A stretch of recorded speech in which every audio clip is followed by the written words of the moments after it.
Hello, how are you today?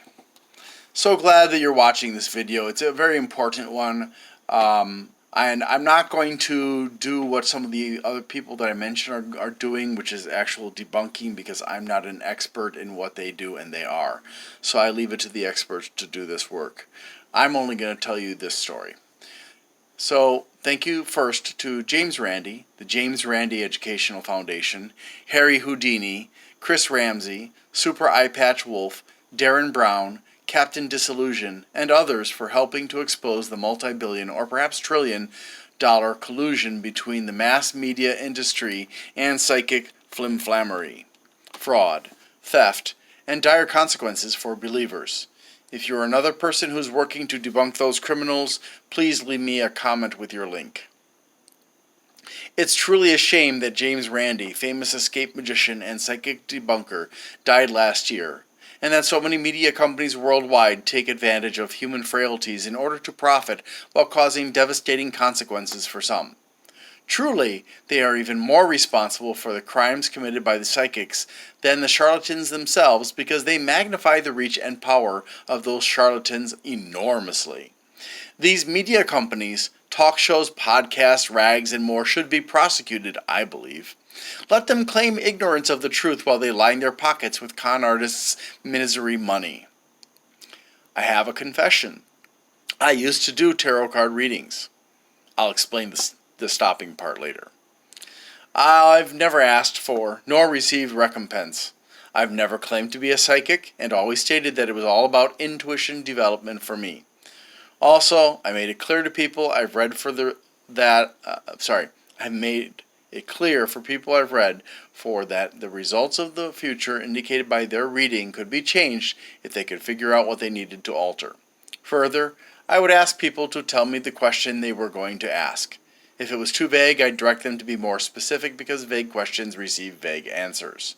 I would openly read from my deck's manual to determine each card's correct meaning, because I found it helpful to see the words and was too lazy to memorize them. Even further, if I couldn't get a fix on which word or phrase was the correct one for the reading, I'd ask the person questions related to those choices, sometimes in the negative form. For example, "You didn't have a brother, did you?" I've had several people claim that I had accurately predicted something. Early in my, shall we call it, career, I invented my own spread to allow the cards to show two different possible futures. I rarely have ever used it, though. I don't actually read cards very often, for myself or for others.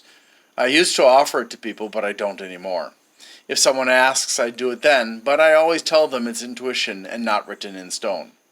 In reality, I never did more than several readings per year over the 35 or so years I've been doing this. In some years I did none, while other years it was only for myself and my family.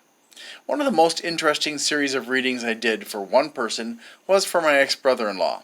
He would be introduced to a woman for the purpose of marriage and asked me to read the cards. Every time, the answer was virtually identical, and I wasn't choosing to do it that way to mess with him. In summary, it was that the marriage wouldn't succeed unless he changed. As a result, he passed over several women, none of whom I'd ever met or knew anything about. I guess my readings for my ex-brother-in-law were probably unconsciously driven by an understanding of his personality. He was egotistical and selfish, and that actually did affect his eventual marriage until he finally caved, not just to what would make her happy, but also to the local culture and religion. I'm not being negative about him caving. It brought them both, and my nieces, happiness, and he's created a successful baking goods business with a lot of hard work after being scammed twice in a row by partners in automotive ventures. The last reading I did was for an Indonesian acquaintance who wanted to know how her interview for U.S. citizenship would go. I apparently made the right choices, because after I told her it might fail, I gave her advice to help her with the interview based on what I knew about her and the interviews. In any event, she later contacted me to thank me and say she'd done well due to my advice. The cards weren't needed, actually, just the advice. However, the cards helped since she's superstitious, and thus the reading gave more influence over her. That sentence really speaks to the power that both psychics and people like myself can hold over others, no matter what our intentions are. Now, I've had 5 tarot card decks in my life. The first one was the prediction deck And eventually I gave it to somebody else because I really didn't feel that it meshed well with me. It probably was just silliness in my head, but and then I was given a King Arthur deck by a lady I dated for a while, which I eventually gave away to somebody up in Canada that I had dated. And I currently have 3 decks. I have this little deck, which I've never, to my recollection, used. And this was purchased for my ex-brother-in-law's ex-girlfriend, who was interested in tarot cards, but she never kept it, and it ended up back in my hands. The second deck that I have now, is I don't even know what the name of this deck is. I don't know if this is the weight deck or what deck this is. There's the death card. One of the most misunderstood cards in the whole deck. It often is not about physical death, but about major changes in your life. Anyways, that's the second deck, which I've never really used either. The deck that I've actually used for most of my so-called career, I mean, I didn't get paid or anything, or I guess it's a hobby, yeah, is this one.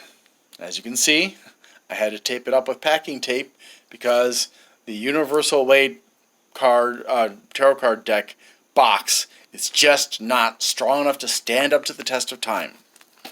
And in fact, I ended up also, and I'll show you here in just a second as soon as I get the deck out, I even had to tape up the manual that comes with it, because putting it into the box with the deck made it the last page start to rip off. Now the last page didn't really have a lot of important information that I needed. Only part of the explanation of the Celtic Cross spread, which is probably the most common spread used by tarot card readers. What I really needed was the rest of the pages, and I taped all of them too. But I really felt that the Universal Weight deck, which is this one here, worked well for me. And so I've used it for, I don't remember exactly when I started using it. It was probably in my 20s, so maybe 30 years. But yeah, those are my decks. And now I will carry on. A few years ago, I'm going to put you down so that I can do my little air quote thing. A few years ago, videos by Darren Brown, James Randi, Captain Disillusion, and some others really gave me pause for thought. I also watched numerous videos from the Magic's Greatest Secrets Finally Revealed series. Hope I got the title right. After watching their videos, I realized it seems that I use cold reading and, well, stack the deck by knowing the question, as well as apply my own understanding of human behavior and relationships. Using the deck's manual just keeps fresh all the options for each card for me. I have never knowingly given anyone a reading that could result in negative consequences, although I can think of a couple of readings which might potentially have created some issues depending on how the person chose to react to the reading. That bothers me, that I might accidentally have done harm. Self-reading can be very difficult for honest self-deluding practitioners like me.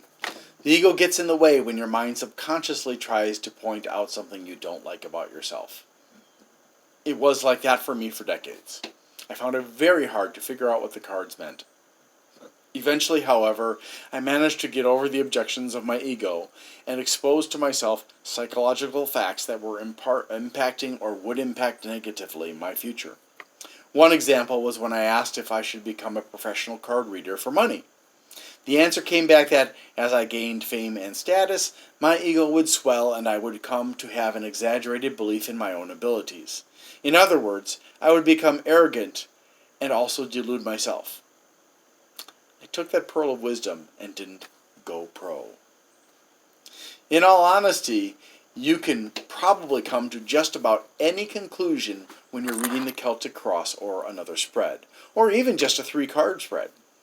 Each card has so many different meanings ascribed to it, some of which confound the supposed overlying meanings of each suit and or even contradict each other, and can be doubled in number by adding more meanings for reversed cards, which are often, but not always, in opposition to the upright meanings, that you literally can come to whatever conclusion your intuition or psychic power leads you to. Oh, and just for your information, the major arcana is a hodgepodge of all kinds of topics, while the minor arcana are hearts is love, staves is life, diamonds is money, and swords is business. Yeah, swords, business, not staves. But you can fight with either of them, really. What I'm saying is that tarot cards cannot show you the future. A card reader who knows about psychology, sociology, religion, and other topics can, knowingly or not, cold read what you want to hear. They'll blow so much hot air up your butt that you'll not realize you're floating on a pile of crap. Well-meaning or criminally minded, tarot cards cannot show you the future. You'd be better off using the GPS method to help you decide what to do with your future, which I've linked to below. You shouldn't go to psychics. At best, they're self-deluding like me or mentally ill, and will give you a pleasant reading that will make you happy and wanting more. At worst, they'll con you out of all of your money, freak you out so badly that you might do something criminal or stupid, or emotionally destroy you. These people and their media agents are responsible for the death of patients in need of medical treatment, including children and babies. Despondent and angry families who took theirs or someone else's life. Sorry, not families, people. The financial ruin of people and families, divorce, abuse, and more. Aside from the well-meaning ones, they are bottom-dwelling, scum-sucking, vile, repulsive narcissists, psychopaths, and con artists who don't care about anything other than money, fame, and power over others. Stay away from them, even if they profess to represent God. They do not. They represent evil.